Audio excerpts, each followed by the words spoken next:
What is an industry secret that you can only talk about now? I've been working as an assistant at a dermatologist's office for just a year, and the first of the many secrets is that they don't actually want your skin to get better. The PR is so good that people drop hundreds of dollars and don't think twice about there being malicious intent. For example, Dr. Taylor, fake name, is one of the most respected doctors in my clinic, and gets more clients than everyone combined. Her face was all over our ads for a good year because her skin looked amazing. But I noticed something I wish I hadn't, and knowing this puts my career at risk. The secret goes against the code of ethics we're supposed to follow, but Dr. Taylor didn't care about that as long as she made a few extra dollars off of her patients. I first realized it after working with her for nearly 7 months. Her patients would keep coming back for over 2 months, even though the problems they came in with would only take 3 weeks to solve. What really raised a red flag in my head was hearing her tell a patient to mix salicylic acid and retinol to exfoliate her skin. Now, both products do the exact same thing, but when you put them together, your skin can become dry, irritated and inflamed. That's when I recognized she had a very peculiar, yet meticulous process she always followed. To start, she would give her patients something to severely harm their skin, then when asked to comment about the outcomes of her treatment, stated that they must have had an allergic reaction to the product as a cover-up, and the visits after that were her actually fixing the damage she intentionally caused. The reason this worked in the first place was because no one would look at her skin and think she had no idea what she's doing. The amount of times Dr. Taylor had a patient sit on her chair and go on about her perfect skin was astronomical. She'd always tell people that their skin could look the same if they just followed her advice, but everybody in the office knew that was BS. If Dr. Taylor actually revealed her secret, one that I never would have guessed, she would lose all her patients. She was hiding something, and I needed to know what that was. So, I did something stupid and confronted her after hearing her give another patient some horrible prescription. I said I would report her for purposefully causing harm to our clients, but she threatened to end my whole career if I exposed her. She bought my silence when she said that, and we both had the same thought. Who was going to believe an assistant over the face of the clinic? But Dr. Taylor was actually more than happy to tell me what she does to her face because if we both had clear skin, it would boost her credibility even more. She could now tell her patients that she helped me get that glass skin every girl wants, and that means more money goes directly into her pockets. So, what's her secret? Using a micro-infusion facial system. It's a stamp that pokes your skin with needles thinner than hair to make the serum enter directly into your skin, and the needles are so thin you can't even feel them. According to her, putting a serum directly into her skin instead of the surface made her skin smoother and hydrated, and made her look younger. You wouldn't be able to guess Dr. Taylor's age just by looking at her. She asked me to go buy the system immediately because this was going to be good for business. I didn't want to help Dr. Taylor with her scam, but that night, I found myself buying the system. My skin improved a lot after just using it for a couple of days, and the change was so noticeable that I kept getting compliments around the clinic. All the other assistants were asking me what I was doing to get my skin to glow, and all I could really say was that Dr. Taylor had given me some advice. I was the talk of the office for 2 weeks, and she got more praise than ever. And if people ever questioned Dr. Taylor's methods, she always had me as proof that she knew what she was doing, because our skin looked nearly identical after just 3 weeks of using the micro-infusion facial system. Regret leaving my wife for my girlfriend. I don't know if I have the right to ask her to take me back. My wife and I separated a year and a half ago. Before that we were together for 15 years. We have 2 young teen daughters together.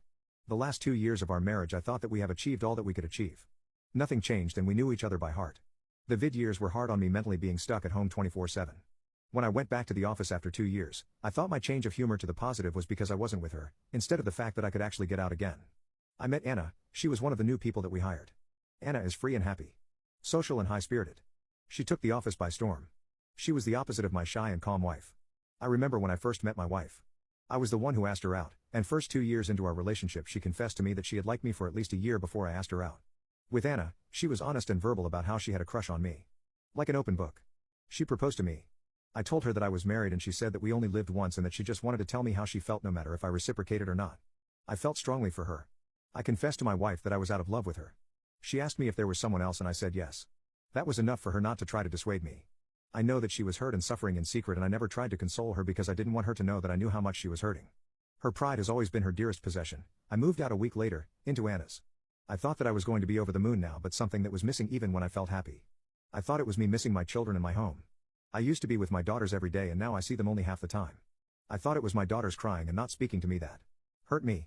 I thought it was the disappointment in their eyes that disturbed my sleep at night. My wife was my rock even in separation. She made sure that the girls didn't refuse to see me. She kept my image whole and always spoke to them about how I loved them and how good a father I was. I knew she was hurting and I could see her missing me, but she never once lost her dignity. It was around Christmas when it hit me how much I really lost. Anna had surprised me with a trip to a warm destination because I was feeling down that this would be the first time I wouldn't celebrate with my daughters who chose their mother. Anna always understood that my blueness was because I missed my girls all the time and she tried everything to cheer me up. The night before we took our trip I dropped by my wife to leave my daughter's presents. My wife opened the door and she just looked so serene. I lost my balance on an ice patch and fell, and she just said oops and ran towards me to help with the gifts. I caught a whiff of her smell and that was when it all hit me. I did miss my children and my home and my stability, but most of all I just missed my wife. I missed her warmth, her voice, her calmness, her wit and most of all her smell when I buried my face in her hair and neck on Saturdays when we could sleep in. I knew that I never really stopped loving her. She wasn't the reason I went through a dark period, she was the only light that pushed me forward. I have always missed her. I have tried to explain it away because I have this new brilliant girlfriend who is so different and who is teaching me how to be excited again. Every time my wife's face is the first thing I think of when I wake up in the morning and look at the person next to me. And every time Anna kisses me I close my eyes to try and imagine my wife's smell. My wife was putting up the Christmas tree and I asked her if I could stay for a beer and she said yes. I started crying in our kitchen. When she asked I told her that I was missing the girls and how strange it was not to celebrate with them. She comforted me and told me that everything will be okay and to have a nice trip. Change is never easy even if we want it. For the last year, picking the children up or dropping them off has been what I look forward to just to see my wife's face. I have noticed how she has become happier and more in terms with the changes and I envy her. I wish I could just tell her how I feel but I don't want to disturb her healing when she's come so far. I love her like I never loved her before but I don't deserve a moment more of her life after what I did. Have you ever hurt your high school bully? One thing in particular that made high school extra sucky though was gym class. Specifically, this one guy in gym class. He was overly loud, unreasonably aggressive during games, bossy, tossing the collective brain cell back and forth between his two equally ape-like buddies. He developed a sort of eye for me, after the first couple of weeks or so. He started asking me bizarre questions that I now believe may have been some sort of innuendo, sitting uncomfortably close to me, resting his hand on my thigh. He once blocked a doorway with his body, forcing me to literally crawl between his legs. He then tried to grab me and pin me to him once I was almost through, but I'm very good at dodging physical contact whenever possible, and dipped on him before his giant gorilla arm could catch me. I cannot emphasize enough how terrible this dude smelled. But the true breaking point came during the peak cruelty of this school-mandated sadism, gym swim. I told my gym teacher first semester, really early on, that Jack was making me incredibly uncomfortable. The gym teacher waved it off, saying he was just playing around and that it's probably because he likes you. Second semester rolls around, and the 4-week period of gym swim descends upon us. 40 adolescents forced into a cold, overly chlorinated pool for 50 minutes, adorned in swimsuits determined to crawl up into our back doors like Ant-Man himself. I am autistic, so the echoing sounds, reflected fluorescent lights, pungent odors, slimy floors, and assorted BS made the situation even worse for me. On top of the sensory overload, there was Jack. I think something about being allowed to go shirtless and stare at the nearly bare butts of girls for an entire period emboldened him, because Jack promptly lost whatever semblance of restraint he'd had until then. He made frequent attempts to grab me, trying to hold me against him, which was disgusting, and I spent most of the class trying to evade him. The swimsuit I was forced to wear fit a little awkwardly around my honkers, which he delighted in pointing out to his buddies, staring unabashedly at me. He managed to sneak up behind me and snap the strap of my swimsuit, even trying to pull it down off my shoulder, but I jerked away fast enough to prevent that.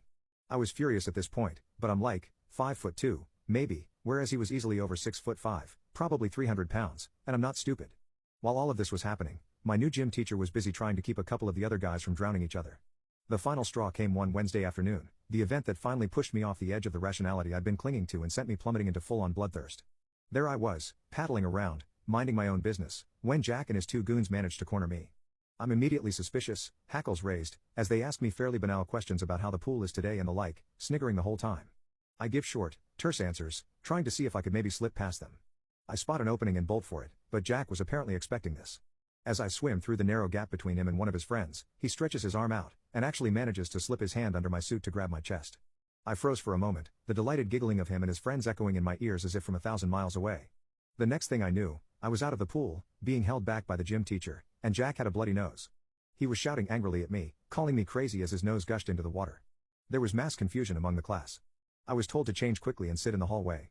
Apparently, the gym teacher had heard me screech like a banshee, followed by a number of shouts, and had looked over to see me wrestle out of Jack's grip, jump on his back, and throw him off balance enough to push his face into the edge of the pool wall.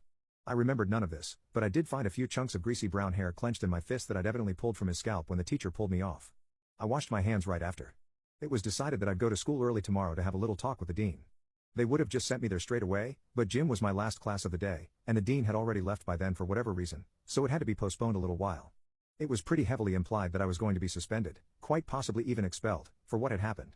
The next morning, I did two things. I put on mascara, and I made a superficial, but rather painful incision on my right thigh, high enough so as to be covered by my shorts. I sat down in front of the dean. I didn't need to fake the fear in my expression, but I made sure to throw in something that could be interpreted as guilt, too, bowing my head and twisting my face in dismay. "Do you know why you're here, young lady?" He said yes, I said softly. "And you know that what you did is very serious?" "Yes," I said again, making my voice tremble. "Care to explain yourself, then?" I began, my voice shaking. I just wanted him to stop. "Stop what?" The dean prompted, his eyebrows furrowed. I just wanted him to stop harassing me, I blurted. As I said this, I reached my hand under the table where he couldn't see it and dug my finger into the cut on my leg, causing me to lurch forward as if in a sob, my other hand covering my face as my eyes watered from the pain. Harassing you? The dean asked, his brows now on a collision course for Mars. I spent the next several minutes divulging all that had happened to me that year, digging into my injury for some tears whenever necessary, and by the end of it the dean looked horrified. He reaffirmed that no, I shouldn't have attacked Jack like that, but that they'd have to investigate the matter. Further, Jack got suspended for 2 weeks. I wasn't satisfied. He returned to school 2 weeks later. One of his friends had a little brother in my bio class named Owen, who I had worked out a deal with. See, Jack had been very vocal about his displeasure with me to his friends, which made its way to Owen, who, for the low price of bailing his dumb self out in biology, was more than willing to share that information with me. Anything Jack shared with his friends made its way directly to me via Owen, and, as it turns out, this dude didn't keep a whole lot to himself. I found out he was selling hardcore stuff and had been cheating his way through most of his classes. However, I knew how suspicious it would look for me to report something like that so soon. He hadn't been subtle about his displeasure with my retaliation, and spent most of gym class sending really ugly looks my way. The gym teacher kept us as far away from each other as possible, but he managed to track me down in a passing period one day and rant at me about how I had screwed him over and that I was a lying little girl. I found out from Owen later that Jack had been bragging to his friends last night about the switchblade he'd stolen from one of those hunting stores downtown, and promised he'd show it off to them later that day. I seized the opportunity. I took a few seconds in the bathroom mirror, scratching at the scab on my leg until my eyes were teary enough to really sell the terrified victim look, then bolted down to the dean's office, stuttering and shaking, crying out for help. The front desk lady was understandably startled by the sight of a seemingly panicked freshman girl bolting into the office, and called the dean out right away. His face grew serious when he saw me. "Mr. Dean, please help. He's gonna kill me," I cried. "Now, slow down," he said. "What happened?" "Jack," I said, resisting the urge to grin maniacally at the hardness that appeared in the dean's eyes. He cornered me in the hall. He called me names and said he was gonna make me regret telling on him. He's got a knife. He what? The dean barked. Everything moved very quickly after that. The security guards were told to search the kid's locker, while a couple other security officers were called down to get Jack out of his classroom and take him to the office. They found the knife in his backpack, and the substances in his locker. That, combined with his previous charges, was enough to get him not only expelled, but arrested. My wife was sued and I'm starting to resent her. Plus update. My wife used LinkedIn to find her former ex-best friend. She ended up creating a realistic-looking fake LinkedIn profile with a vague occupation of recruiter. My wife ended up sending this ex-best friend, Laura, a few messages pretending to be a recruiter in her line of work. Laura finally responded thinking that this recruiter was real. My wife wanted her phone number, but Laura gave her a personal email address instead. My wife created a second fake LinkedIn profile and started to send messages to people with similar titles as Laura at her company. These messages said derogatory things about Laura, a mixture of truthful things but embarrassing and just fabricated crap to make Laura look bad. Her manager got one of these messages that claimed that Laura was a heavy substance user and neglects her children. Laura's manager talked to her about these messages and he felt like the messages were bizarre and seemed like someone was trying to troll or harass Laura. Well, Laura's team had her back and helped her save these messages. Not only that, but Laura requested that she be substance tested anyway and have CPS called, to provide further evidence that she was clean. Several of her coworkers, including her manager, testified on Laura's behalf. Using the personal email address she got from the fake recruiter profile, she was able to find a few social media platforms Laura was on and was able to figure out her husband's name. She did some more internet sleuthing and found Laura's husband on Facebook. Laura's husband didn't have much on his Facebook profile, but you could see his business email address on it. My wife sent him an email claiming that Laura was cheating on him. The husband confronted Laura about this email and Laura encouraged him to keep responding to this person, and save the messages, as well as to start asking specific questions about this supposed affair. My wife thought she was being clever and ended up telling the husband that Laura was cheating on him during the work week. She even gave him specific dates. What she didn't realize was Laura had something turned on in Google Maps where it keeps years worth of historical GPS data. Some of the dates my wife gave him also happened to be days where they both worked from home together. She also ended up giving him dates during a time they were on vacation together. Laura had her husband keep responding as much as possible to my wife and to back up all correspondence. My wife was able to find out when and where the baby shower was going to be. One of Laura's friends had created a public registry for her and had the invitation online. My wife decided to show up unannounced. She did not make herself known immediately. Instead, she looked for patrons that were entering and exiting the rented-out room. She was able to get the attention of a few guests that had never met her and tried to gossip about Laura. My wife was telling people that Laura didn't actually know who the father was, among other things. This was at an event where her husband was at as well. The word got back around to Laura and she spotted my wife and apparently immediately put together all the pieces of what happened. My wife was able to find phone numbers, social media accounts and email for other people in Laura's circle and sent them messages about Laura on multiple occasions. All the messages were trying to paint Laura in an extremely derogatory light. My wife didn't think to mask her IP address, so it was pretty easy to find out that all of these made-up messages came from the same IP address, ours. Many of Laura's friends and family testified on her behalf. Laura had everyone saved as much digital evidence as possible, and it was a lot. Laura and her husband hired a lawyer and decided to sue my wife. They had ample evidence against her. All the saved messages, close friends and even her manager spoke on her behalf. She showed that she went to see a therapist once all the harassment started because she was depressed and anxious. She showed that she and her husband went to counseling after the accusations of her cheating. She even went above and beyond and had more substance tests done to show she was clean and my wife's accusations were 100% false, and even had a paternity test done to show that my wife was again wrong and chose to lie. I honestly felt awful for Laura. There were lots of tears on her end. You could tell how much emotional stress she had gone through. She said that being pregnant during the majority of this was absolutely horrific and was worried the stress and anxiety would somehow hurt her baby. She was pained that her one and only baby shower was ruined by my wife and that was something that could never be truly repaid or made up for. And that my wife's harassment continued even after Laura gave birth to her newest child and was trying to manage a newborn child. Update: my mom wants to have a talk after kicking me out 2 years ago in favor of her new dirtbag boyfriend. I decided to agree to meet up with my mom. When I arrived at the restaurant, I heard some woman scream my name. It was my mom, who I haven't seen for 2 years. She asked how was I and said she would hug me but said she knew I would reject it. Her voice was shaking when she asked me to follow her to her table. Unsurprisingly, Brad was sitting there. He didn't even look me in the eye as we sat down. He just nodded his head as if to simply acknowledge my arrival. As my mom sat down, she started shooting out multiple questions. What you've been up to? Are you in school? How's it going? I got annoyed and told her stop wasting my time with these questions. What do you want from me? She responded, well, before we tell you, can we explain how all of this happened? I said sure. They never interacted with each other when Brad was in school. Brad only knew about her because his friends would take pictures of her before gym class started and share them with everyone. It was Brad who approached her at a bar. She didn't recognize him. So he told her he went to the high school she works at and graduated recently. My mom was lonely and jokingly told him she wouldn't tell anyone that he was 21 as long as he hung out with her.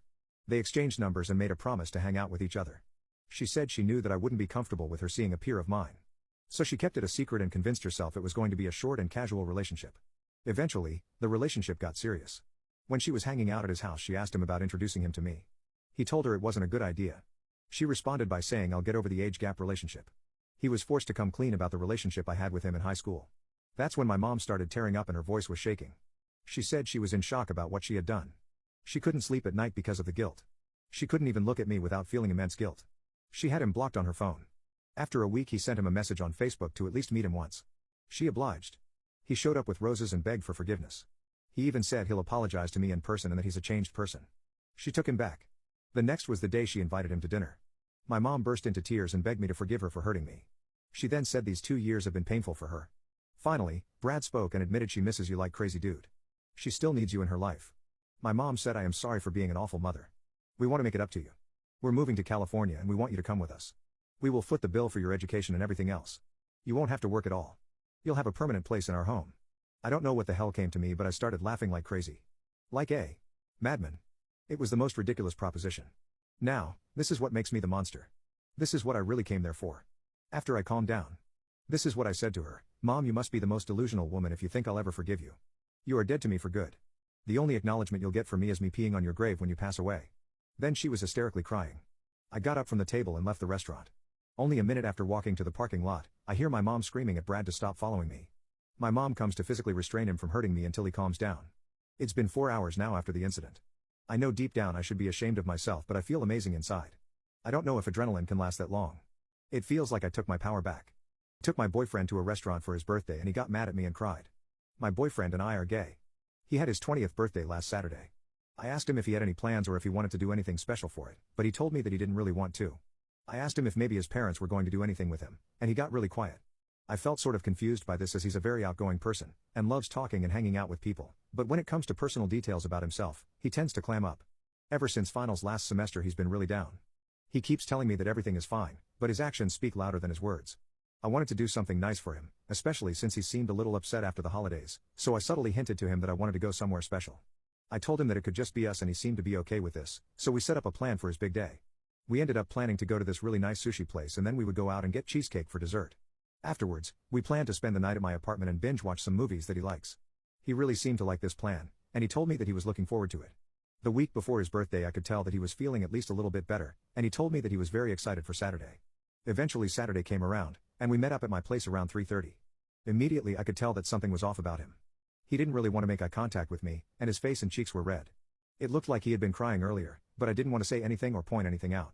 After hanging out in my apartment for about an hour we took my car to the sushi place and sat down for dinner. The restaurant was great, and he told me that it was some of the best food that he had ever had. After we had both finished eating, we talked. for a while about how he was doing. He told me that he always gets pretty upset during the holidays and his birthday, but he was glad that we were out doing this. I told him that I was just happy that he was happy, and that he could tell me anytime if something was wrong. I could see tears welling up in his eyes, but he quickly wiped them away, and everything seemed to be back to normal. After dessert, we both got into my car, and I told him that I wanted to talk to him about something serious. I told him that I loved him, and that I want to be a part of his future. He agreed and told me that he loved me too. After he said that, I heard him laugh under his breath. I asked him what was so funny, and he told me that we had dated longer than his parents did before they got married. When he said this, I noticed his voice getting shaky, and he looked away from me, looking out the window. I asked him how his parents were doing and he didn't respond. After sitting in silence for a few minutes, I started my car and began the drive back home to my apartment. After what felt like an eternity, I asked him why he never talked about his family to me. After all, we have been together for almost 7 months now, but I know nothing about his life before he became an adult. He dryly responded, "When did you start caring so much about my family? Last time I checked, you're sleeping with me, not them." I felt my face get hot, but I didn't want to say anything I would regret, so I just held my tongue. I just sat there feeling dumb and embarrassed, his hand limply held in mine. We just sat in the car for what felt like hours, not talking to each other. Once I parked my car in the parking lot at my place, I asked him why he never wanted me to meet them. When we started dating, I told my parents about him a few months in, and after meeting they got along great together. I want to have that connection with his family too, but any time in the past that I brought it up he would change the subject. He still didn't answer me, so I kept prying about it until I heard him sort of choking up. Eventually I just flat out asked him if he was too ashamed of being with me to tell his parents, and he started sobbing quietly, embarrassed. Once I realized he was upset, I immediately shut up, and apologized a million times, and I told him that I didn't mean it, and that I was only asking because I felt like he was hiding me from people. He looked me in the eyes with his face bright red and told me, "My parents don't consider me their son anymore. They kicked me out. I haven't talked to them in 2 years." After he told me this, he got out of my car and slammed the passenger side door shut. I just sat there inside shocked. I knew that he wasn't close with his parents, but I didn't know that they disowned him. He told me once that he grew up in a very conservative Christian environment, and that he was out at his senior year when he was 17. I got out of my car, and I confronted him outside of my building. He didn't look me in the eyes, instead he was focusing on his phone.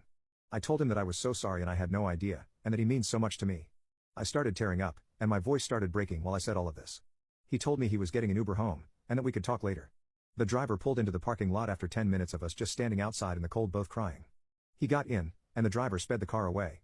The next morning, I asked him if he was okay, and if he wanted to talk to me about anything, but he told me that he wanted to have some time to himself to think about things. It's been a week now, and I am extremely worried for his physical and mental health. I'm scared that he would hurt himself. My cat was the same age as me and celebrated my college graduation. My cat and I are both 23. Every time I left for college I would say goodbye not knowing if he would still be around when I got back. I graduated a month ago and he made it. My sweet cat, Yellow, passed away a few weeks after my graduation. He made it to graduation weekend and was around for the celebrations and got some treats at the party, including lots of milk. He hadn't been doing all that well in the months leading up to it, so unfortunately, as much as it broke our hearts, we made the decision to let him go. I was given the day off of work to spend time with my family and him. He got plenty of love and treats. Yellow lived a very long wonderful life. My parents bought a plot of land in 2002. When they did, they had no idea it came with an added bonus, a cat. Yellow was a stray who had been living off the land for quite some time. Oddly, he was fixed. I'm aware of catch and release programs for feral cats, but Yellow didn't have anything that signified he was a part of a program like that. In the area we lived in, it was unfortunately common for people to abandon pets there. My family cared for several cats over the years. So while we will never know for sure, we assumed he had been abandoned. I was 4, and was of course obsessed with the giant yellow kitty that was hanging around all the time. I kept pointing at him and calling him a yellowy cat, so that is where his full name came from. Yellowy. Yellow was taken to the vet in 2005, and was said to be 5 years old. He was officially part of the family. Yellow loved food. He was obsessed with food. His oddest obsession was cheese. If I ever left any food with cheese unattended, he would immediately steal it. Mac and cheese was his absolute favorite thing to steal, but it was hard to ever be angry with him. Yellow was a pretty boy and he knew it. He loved attention and loved being brushed and petted and would meow his little heart out. When we brushed him, he would spin in circles to make sure he was even. If you were not giving him enough attention, he would hook his paw around your hand and pull you to him to pet him. Yellow's biggest challenge happened a few years after we adopted him. He was struck by a car. He would have passed away, had the lady driving not acted quickly. She scooped him up and carried him to our door, asking if he belonged to us and apologizing profusely. I'm grateful for her every day. She struck him, but that could have happened to anyone. A lot of people would have just left him there, but she saved his life. He woke up while we were on the phone with the vet and wandered over to his food bowl to start eating, despite having multiple serious injuries. He made a full recovery, only losing a few teeth and having a permanent white tuft of fur on his head where the vet had to put a staple. After that incident, he became strictly an indoor cat, though he did protest. Yellow was with us through it all. He was my entire childhood. I have very few memories of times before he was in my life. Yellow survived being abandoned, getting struck by a car, and he lived through 2020. The night after he passed, I had a dream where my grandma told me that she would take care of him. It was very comforting. A few months after his passing, I finally got an apartment that allowed pets, and I decided to go adopt a cat. When I got there, this massive cat escaped the cat room and came up to me. He was a stray that had been picked up off the street, and unfortunately had an injured paw and lost a toe as a result. He had been there the longest. Maybe it's silly, but I felt like Yellow had led him to me in a way. I knew this sweet boy needed my help. I named him Thunderstorm, because his gray fur with black markings reminded me of a storm cloud. I named yet another cat after their fur color. I guess some things never change. Thunder will know nothing but love for the rest of his life, just like Yellow. What was the worst decision you have ever made out of anger? My younger brother was troubled in his teens and had serious anger issues. One night I got a call from my mom. My younger brother and his friend were at her house tormenting her. They were both really intoxicated. I made my way there. In the time it took me to get there, she'd called the police after my brother had hurt her and thrown her down the stairs. She'd managed to get him out the house, but he and his friend were trying to break the door down to get back in. My brother had quite the reputation with the local police, and so they sent as many resources as they could, 5 police cars and a police dog unit. My mom's street was lit up in blue and red flashing lights by the time I got there. My brother and his friend had ran into the large park behind my mom's house when they heard the sirens of the police, so the dog unit was out trying to find them while I comforted my mom. They eventually were found hiding in a bush and dragged back to a police car in cuffs. I spoke to the policeman in charge and convinced him that I could control my brother when he was intoxicated and pleaded with them to let him come stay at my house rather than lock him up. My mom tearfully agreed and they let me walk away with him. The policeman gave me his mobile number and told me to phone him directly if there was any more trouble with my brother. My brother and I walk away, and to begin with, no problems. Then as we get closer to mine, the intoxicated ramblings start and he tells me he hates me, this is all my fault, he's ashamed to be my brother because I'm gay and so on. So, I decide I don't want him to come to mine and reach into my pocket to get my phone so that I could phone that policeman and just have him taken away. At that precise moment, I look up and my brother has swung a punch in my direction. I dodged it and clocked him in the side of the head with my phone, smashing it. He almost lost balance but then definitely did when I struck him again. I then completely lost it. All the rage for what he had done to my mom, for what he'd said to me, for the way he acted, it all came out. I went angry Iron Mike on him. It wasn't until I had sat on him, pinning him to the ground and hurt him one final time that I realized what I'd done. I had took it so far I was certain he was dead. I can't phone for help, I've smashed my phone. I can't shout for help, it's 2 a.m. and there's nobody around. Right then I make the single scariest decision I've ever made. I put my coat under his head and left him there in the pouring rain. I ran back to my house faster than any human has probably ever moved. I get to mine, burst in the door, shout at my friends to call an ambulance, tell them where my brother is and then take off running back to him. Luckily he's still lying there, out cold, but breathing. One of my friends arrives a minute or so later. We keep him warm until the ambulance arrives. That policeman also arrived at the same time. He said it was likely my brother wouldn't remember what happened and that he wouldn't put this in his final report. I got in the ambulance with him to the hospital and then sat there for the next 8 hours waiting for him to regain consciousness. When he was able to have a visitor in the room, I walked through, ready to apologize. What happened next blew me away. He broke down in tears immediately, apologizing for always being such an insufferable a-hole, begging me to forgive him. He ended up with a broken nose, half an ear missing, a fractured cheekbone, and a hairline fracture in his dome. He couldn't go to work for a month, which was made even more tormenting for him because my mom refused to talk to him or do anything for him. They didn't speak for about 18 months until he gave her first grandchild. That brought the whole family together and completely changed him. Now our family is stronger than ever. Have you ever been publicly embarrassed? Last night I offered one of my coworkers a ride home after work. She is drop-dead gorgeous and always wears open-toed shoes, which I love. I try not think of her in that way however, as she is 17 and I am 25. That being said, I still managed to end up in a temporary love triangle. She accepted my offer to drop her off at her apartment when we were done working. On our way, she answered a phone call from her boyfriend. I had no idea what the boyfriend was saying, but based on my coworker's unexpectedly candid responses, it became obvious that her boyfriend was upset at her for posting a photo on social media of her drinking somewhere with random guys. My coworker explained that the random guys actually worked with her and the photos were taken during our monthly office party. The conversation between my coworker and him became more and more heated, especially when she started using words like insecure, immature and jealous to respond to him. I was doing my best to not look like I was eavesdropping, even though it was impossible not to. The boyfriend must have realized his girlfriend was in the car with a person of interest because my coworker's next response to him was nope, not in an Uber. One of the guys at work offered to drive me home. She listened and listened and listened while shaking her head and rolling eyes before opening her mouth and suddenly saying yes, he is one of the guys in the photo. In fact, he's the tall guy on the far left with the cute dimples. It was literally the first compliment I've gotten from the opposite gender about my look since my girlfriend broke up with me for chasing her with a blade due to anger problems I had because of my steroid use. I was so caught off guard with the cute dimples line that I momentarily stopped focusing on the road and stared at my coworker with deer in headlights eyes. My coworker hung up on her boyfriend and said I just missed the turn off. What was supposed to be a 10-minute drive to my coworker's apartment turned into a 25-minute journey because of my lack of concentration. The boyfriend called again a few minutes later and my coworker had to explain to him why she was still on the road and not at home yet. I didn't have to hear what my coworker's boyfriend was saying to know that he did not like the fact that she was still with the cute dimples guy. My coworker eventually became so frustrated, she switched to Danish mid-argument, her native language. I think she assumed I wouldn't understand what she was saying, but I did. My best friend is Scandinavian. When we got intoxicated together, he never spoke English, which kind of forced me to learn what he was talking about. My coworker, now speaking Danish to her boyfriend, apologized for upsetting him and said that he had no reason to feel threatened because she would never cheat on him with anyone, especially not with the guys at work, and singled me out. Saying she noticed me always staring at her feet and that my dimples are the only cute things about me and the fact my teeth look like badger's teeth. So, there I was, still buzzed on the cute dimples compliment, when I heard my coworker roast me. I guess she was doing it to convince her boyfriend that he was better than us and kind of boost his ego in the process because she really made us sound bad. She also said I walk like I'm riding an invisible bicycle. And she went even further, she said my voice was so husky it made her feel like she needed to clear her throat every time she heard me talk. The tension between my coworker and him died down because she was laughing and talking dirty in Danish. When I finally made it to her apartment, I didn't even bother saying goodnight. As she was getting out she gave me a peck on my cheek. Women man, women.